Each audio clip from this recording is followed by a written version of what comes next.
Hi, I'm Eric, and this is Going Deep, a show where I talk to actors, musicians, writers, filmmakers, creatives of all kinds to learn more about them and their craft. And before I get into today's guest, I just wanted to say thank you to everyone who has been watching so far, showing your support by leaving comments, likes, sharing the videos with people. It really does mean a lot because I really have enjoyed doing all of these, and to see that people are enjoying listening and watching means a lot. So once again, thank you. Now, in today's episode, I talked to documentary filmmaker and film archivist Liza Kastrilevich. She has a really unique perspective, starting out as a filmmaker, then discovering her passion for film archiving and preservation while making her documentary. We talked about her love of The Legend of Zelda, the impact her mother had on her life, how making a documentary about her mother helped her through the grieving process after her death, her internship at Yale, where she helped the New York City Public Library with lost media. So, to hear all of that and more, check out this episode.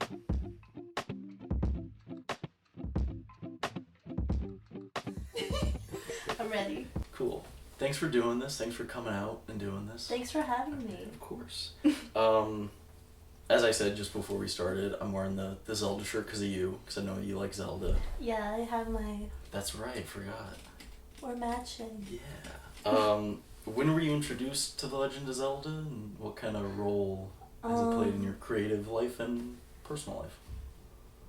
So I was introduced to Legend of Zelda when I think I was like 11 years old, and my first console that I ever played on was Wii, and then after the Wii, we had the Nintendo DS, me and my sibling, and I played Ocarina of Time on the DS, and it was really fun. I loved like the puzzle solving and the storytelling, and I think as a gamer, I value storytelling a lot more than actual gameplay. Yeah. So that's what really drew me to Legend of Zelda, is the storytelling and the lore and all of that stuff. Do you have a favorite?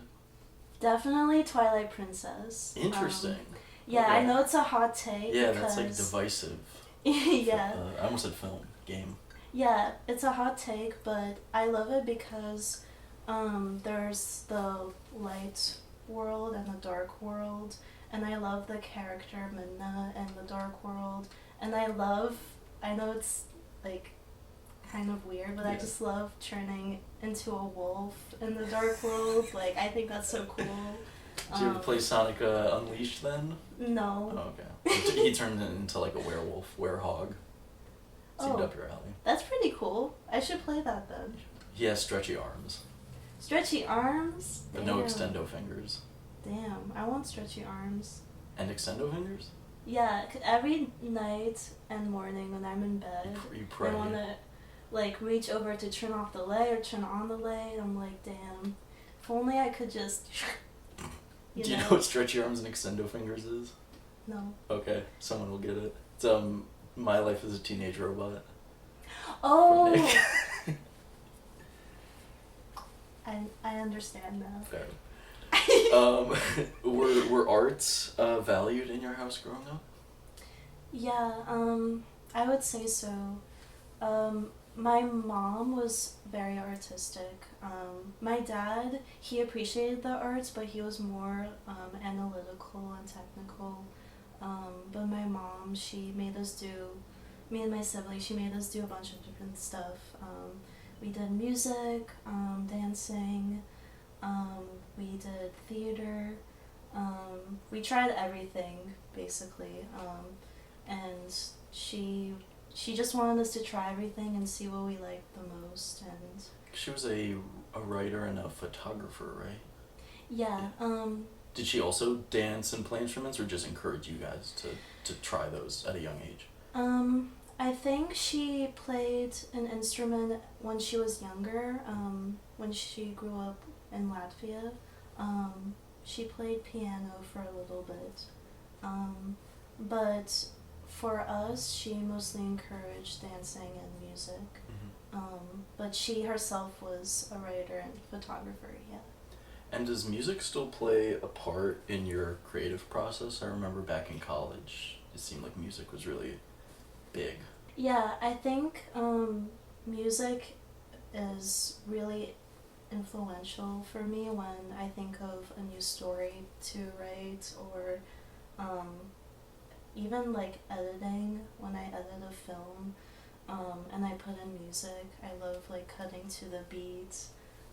I know that's mostly how music videos are done, but even when I was cutting my documentary with my editor, there were moments where we would like be working together, and I was like, "Can we cut like to the sound in the music?" And he would do that, and we would like it. And yeah, I would also say that every time I listen to a new song, I connect to the song, I would instantly like imagine the story in my head, like it would just be playing like a movie, and that happens every time I connect to a song, and I think that's cool.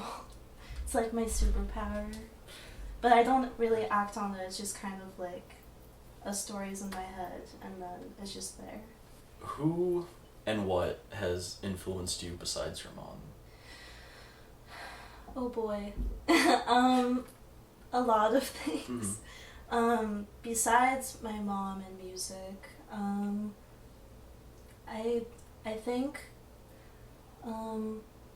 just people that came into my life that I connected with, like in high school. No, I'm kidding. Sorry. Shut up. I'm sorry, go on, sorry.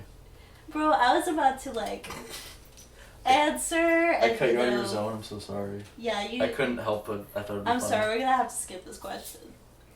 You Okay. cut me off and no, I'm joking.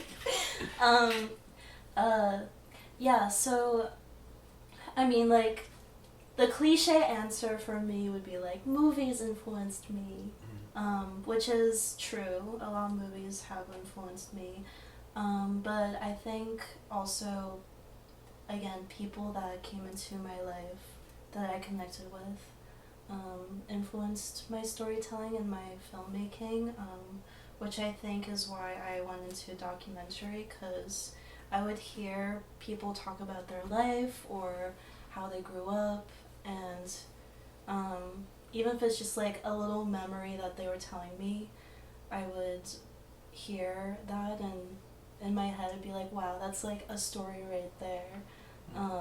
And I wish I could tell that story.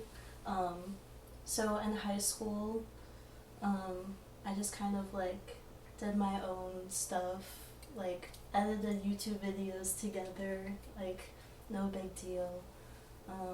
And then in college, we were like, it was a moment where we were learning about filmmaking, so we were like being experimental, trying stuff out. At least for me. I'm not gonna speak for everyone. No, for sure. Your stuff was really cool and different. Absolutely. Thank you. No, so was yours though. Thank you. Yeah. I feel like Yeah, we could talk forever about that in itself. Like just the weird stuff we and other people were making at the time. We had quite an eclectic class freshman year. That's a good way of putting it. I think we all had our own style, which was really cool actually. Yeah. I wish that I think that we were young back then, and we were also like competing with each other and kind of judgmental towards each other. Yeah. Which I hated that part. Yeah. I wish we were more like supportive and open. Yeah. For sure. But nonetheless, still appreciated. It was weird. Well, I don't know if everyone was competitive. Maybe on some level. I don't think that you and I were super. No. Especially not with ourselves, but I didn't feel like you were like, oh, them, like, No. and but yeah, it was like a weird atmosphere coming into where like the majority of people were giving that off, and at least for me, I was just kind of like, oh, like, aren't we all like 17, 18? Yeah. Isn't this kind of weird that some of them are? It is weird. I think it was a big. Sorry if I'm going off track. No, question. fine. But I think that's one of the main things that I didn't like about SVA was people were really, just really judgmental, and the whole point of going to film school is to learn. Yeah. And it seemed like if you made one mistake, like if you're not gonna make it. If you didn't like put the tripod up right, if you didn't put that light up right, instantly like your name was like they're bad, or she's bad, or he's bad. Did you get that from teachers? Because I just got that from students. No, or students. peers. Okay, cool. Students. Yeah. I didn't get that from teachers. Are a whole different story. That's true. Yes. No, students, and I think that's wrong. Again, because we're in film school and we're learning, especially freshman year. Like, all I knew is that I wanted to tell stories and I wanted to learn how to do that. Yeah. And I just felt very aggressive. Yeah. But again, we live and we learn. So, going from a not so great school experience, at least in the beginning, you interned at Yale a year or so ago, right? Mm-hmm. What was that like? What kind of inventory were you dealing with? Yeah. So last summer I interned at Yale Film Archive. And it was such a cool experience. I learned so much about film handling and film scanning, and my supervisor, Brian Meacham, he taught me so much. Really fast, I'm so sorry. That's something actually we didn't really get into when I talked to Lindsay and Oscar, but is film scanning, you just have the film, like the strips, and because I've seen the machine, it just feeds through a machine, or like what is the scanning process?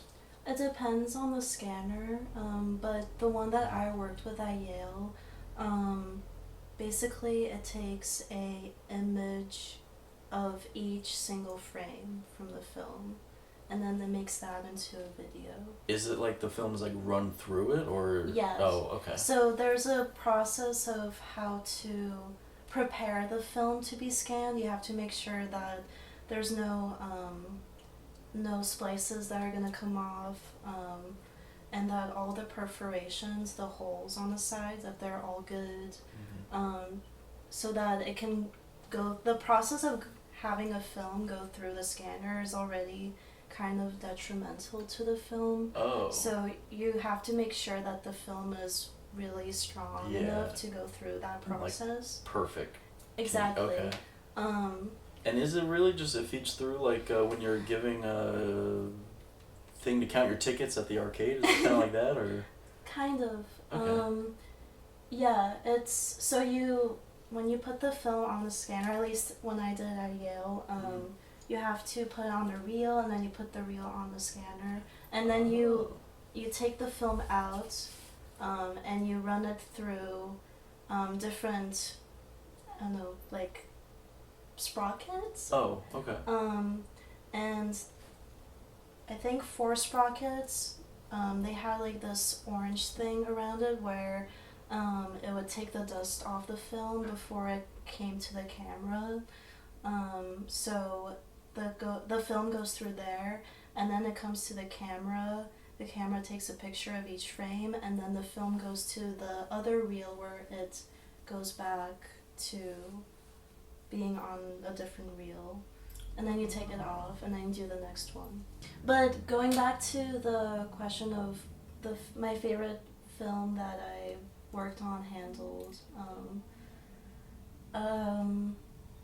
there was a collection that I worked on of a bunch of home movies shot by a Russian dude, and allegedly he worked with Marc Chagall at the Metropolitan Opera, and he had a film in there that was shot on Super 8, which is a 8mm film. It's like this schmog.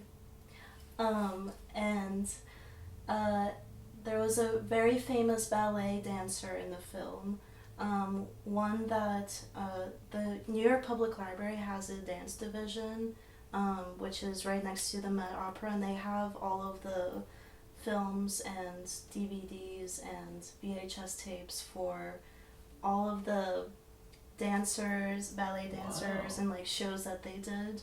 And when we reached out to them asking if they had like a copy of it, they didn't have that film, so it was like an original film that we found. Wow. And that was really cool. It was like a cool find. Yeah, a little bit of history there. That's cool. Yeah. So that was cool. And I scanned that film too. So I made a digital copy of that film, so I preserved it, which is cool. Hey. Up top. Hell yeah, man, that's cool. Yeah. That's cool. There's no like clean segue for this at all, but so Okay. trying to make some levity. Yeah. Your mom passed in 2017, right? 2018. 2018. I'm sorry. Was making the documentary about her helpful in processing any feelings when it was much more raw and I guess fresher? Did that help at all? It did. I would say that it was still really hard to make the film though, because I was still grieving, and what drove me to keep going was I really believed that my family would feel better when they watched the film completed and finished. Was there any catharsis for you after seeing it for the first time completed? Yeah, there was, I think it was a cathartic experience from making the film to editing the film to then having my family see it for the first time. That whole time it was cathartic. How long was that process from starting to film it, edit, show it? I would say a year. I will say that I did feel like I felt better about her passing when I finished the film. It was really hard I think the hardest part about making this film was editing it. Thank God my editor was so patient with me, and he's amazing.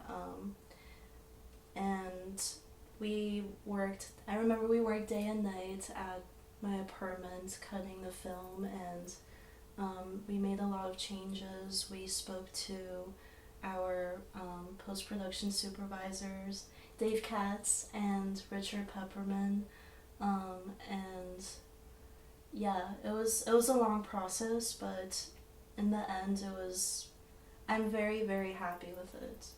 I did want to ask you a little bit about your advisors and that kind of thing, but before that I was wondering, because I know after I watched it I called you, and I'll say it again so it's on the record, but I did really like your documentary, and it was very sweet and also kind of heartbreaking, especially when your dad was talking about your mom. I thought that was like, I got a little teary because I'm like, man, it's beautiful but so sad. But how well did you know some of the people you were interviewing? I know it was like some extended family and family friends, like seemed more like on your parents' side, like their friends, was it?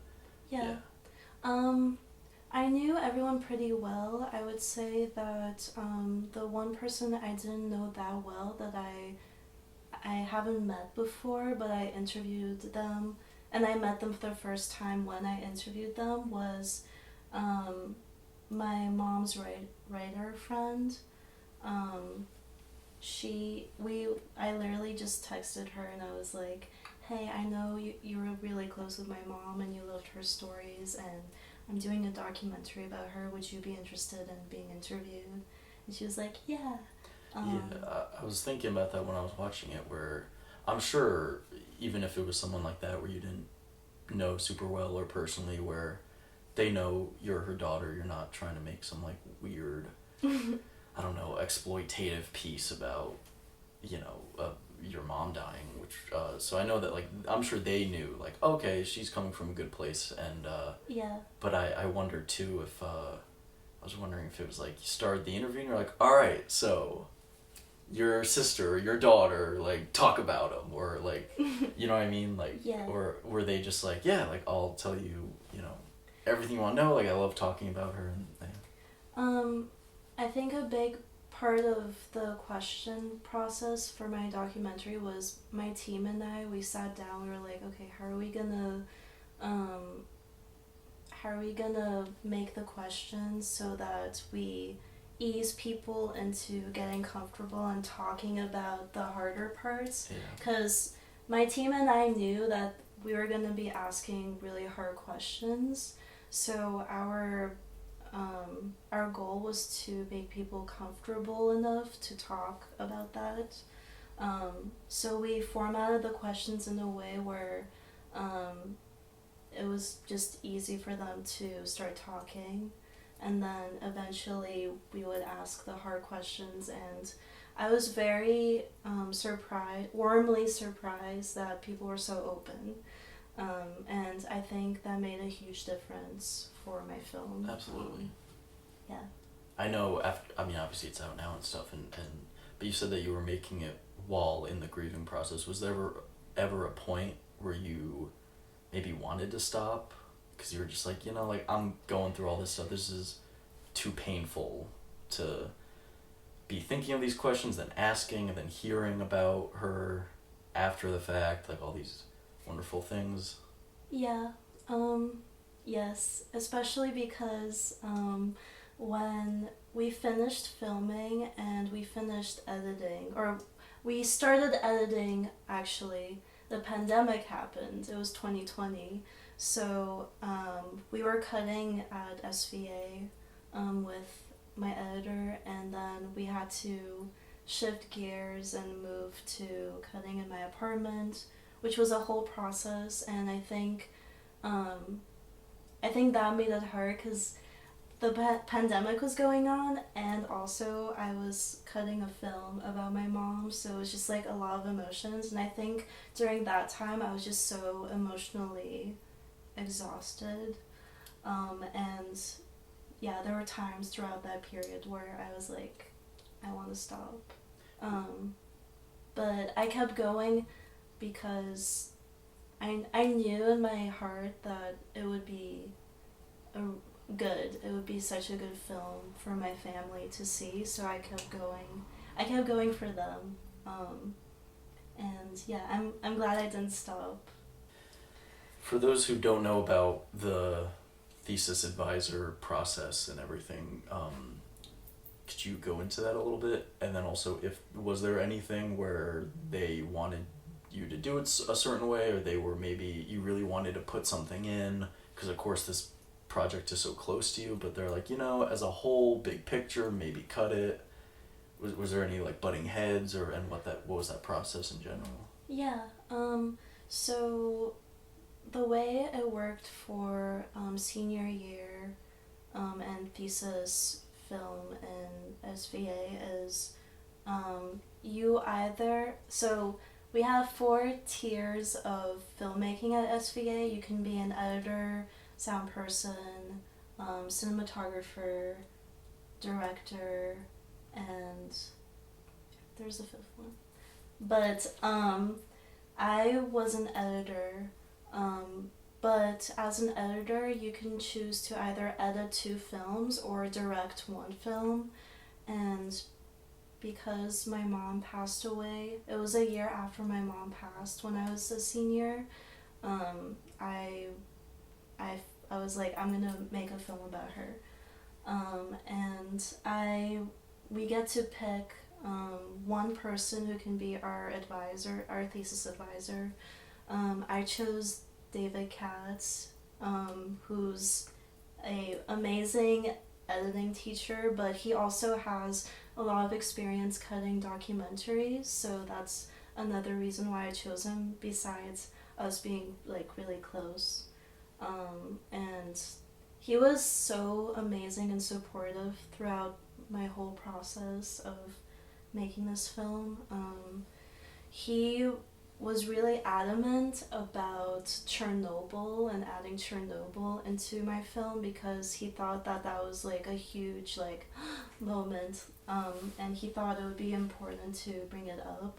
Was it initially in there at all, and he was just pushing to maybe add more, or was he like, was that not even on the table initially when you were coming up with everything? It was part of questions that we asked for certain people in the film. Like we asked a question for the doctors if they thought that Chernobyl was a reason why my mom got cancer in the first place. And the reason why we asked that question is because I have a lot of we have a lot of family friends who grew up in the same area that my mom grew up in, and they also got cancer around the same age that my mom did. So we were wondering if that's the reason why. So it started out as a question that I asked to the doctors, and I also asked the same question to my grandma, my mom's mom. And then when my thesis advisor, David, he was hearing back how the interviews went, he said that I should add a little history about Chernobyl in the film and then go into the questions that I asked about Chernobyl to the doctors and my grandma. And just for context? Yeah. Oh, okay. But he also thought it was like an attention grabbing part of the film, like and I agree. I didn't think that we would go that deep into Chernobyl with my film, but we did, and I'm glad that we made that decision. Well, switching gears a little bit, Take that. You recently got your master's from NYU in preservation and archiving, right?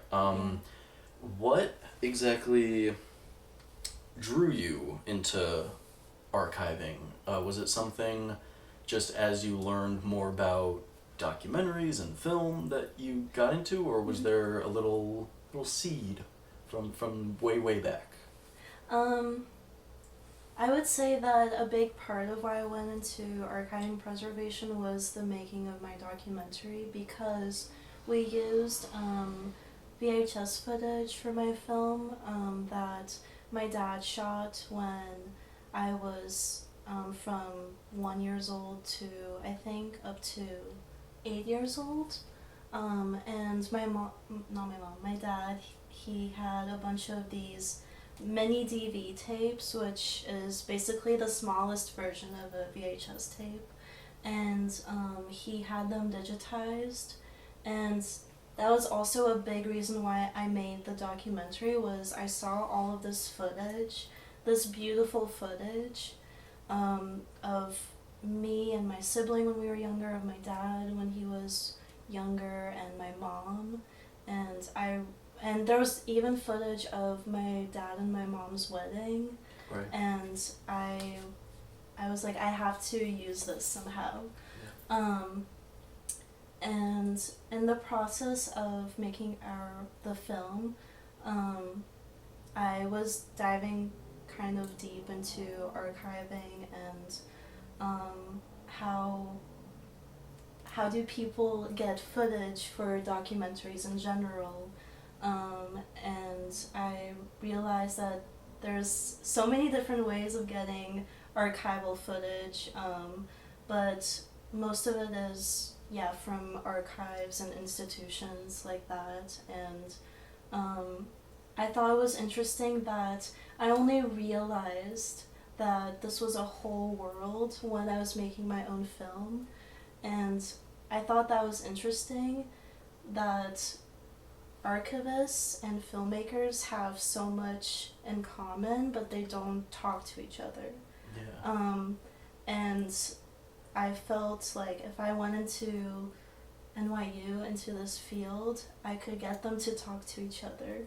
And then And then there would be so many amazing documentary films. You wanted to bridge the gap and be the avatar of the film and archive You know world. it. You know it. Of course. I figured that right when you told me. I said, she's got plans. She's always said, I'm the avatar, Eric. Don't you see? And now I do. I mean... That's cool. Yeah. I was actually... know. I was going to say, though, it seems like such a... easy leap, I guess, from because documentaries do need so much archival footage or use it so much, where someone who is doing documentaries, who is learning about it, seems like a natural extension. Yeah, it is a natural extension, but still I feel like if I talk to a different documentary filmmaker and I'm like, hey, where do you get your archival footage from? They'd be like, oh, I don't know, I just buy it off of Getty Images or whatever. And I'm like, bro, just look in your garage. You probably have some old films there that you could process and use for your film. To play devil's advocate, I know I don't have any cool footage in my garage, so yeah. But no, that's true. I guess that you're in a unique position where you not only know a lot about where to get footage, more than just oh yeah, I found footage online, I paid for a license or whatever, but yeah, you're in an interesting position where you know where to get it and how to obtain. Yeah, and I think my goal now is to be able to educate filmmakers on how to obtain archival footage, and if they have their own collection that they want to use for their film the same way I did, then I could help them. That's cool. So that's kind of sneak peek into my future, possibly. Okay. Yeah. I was gonna ask this kind of, I guess this sort of answers. I was wondering if you had any thoughts of going into any non-documentary, back to sort of narrative things, because as we mentioned, your stuff was always so unique and different, and I did genuinely think it was cool and interesting. Has that ever crossed your mind, or are you just thinking documentaries, archiving is at least the future for now? For now, yes. Mm-hmm. But I'm open to anything. Like I said, every time I connect to a song that I really like, I just see a story in my head. So maybe one day I'll feel a huge need to tell a story that I think of one day, and maybe it'll happen. But as of now, I feel really drawn to documentary filmmaking and archiving and just helping the two worlds come together. That's my mission. That's awesome. I don't know what that pose was, but okay. Superman. Oh, duh, of course. I go up into the ceiling, fly away. You would really do that to my apartment?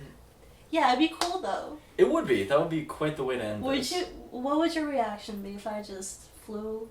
Initial reaction, holy cow. Second reaction, I'm not getting my security deposit back. I'm fucked now. Damn it. But then also hey love, where are you going? And then you're just I can't stop. And you're yeah. Into oblivion. Nice. Isn't that where we're all heading anyway? Touche, my friend. To go back to the first time family and friends saw your documentary. Mm-hmm. Never mind. No, go ahead. I was just gonna say what kind of reactions did they get, but I'm sure it was all hugs and tears and. It was all very positive. Yeah. Imagine the one family member being I don't know, kind of boring, and you're what the fuck? What's wrong with you? No, nothing like that. I think, I mean, obviously the main people that I want them to see this film is my dad, my sibling, and my grandma. And they all loved it. They all thought it was amazing. And it was hard to watch for them, but I think they're can't they're imagine. proud. They're proud of me, but also mostly they're proud of the legacy, like my family's legacy, and yeah, I think it made them feel, even though it was sad and hard to watch, it made them feel good afterwards, which was my goal. So I'm happy. Nice. And I will say another something else that I noticed when I showed this film was we have like family relatives that came to my screening. I did a screening of my documentary, and you know when there are people who you tell them like, oh, I'm a filmmaker, I'm gonna study film in college, and they're like, oh, like, okay, like, Oh, like Pat's head. That's cool. That's yeah, cute. Oh, okay, yeah, and like, you know, I'm not gonna be a lawyer or a doctor or a stockbroker person. I'm an artist, so there's already stigma around that. And I think for the first time when my family friends saw my film, they were like, oh, like, this is no joke. Oh, that's cool. And that made me feel really good. That's awesome. It boosted my confidence. So, yeah. That's awesome. Yeah. Well, thanks for doing this. This was cool. That's it? I think so. That you answered all the questions so Really? beautifully, so wonderfully. Oh, wow. Yeah. I thought it would be longer.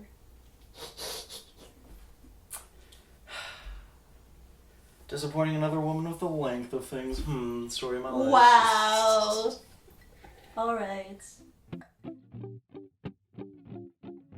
Would it be cool if this was recording the whole time? That would be And sick. it was just this weird angle of like just everything else. But then, I don't remember how did you take the videos off of that? Was it you connected to the... USB, baby. Wow. Wait, does it still work? Yeah. Okay, I'm gonna record. Okay.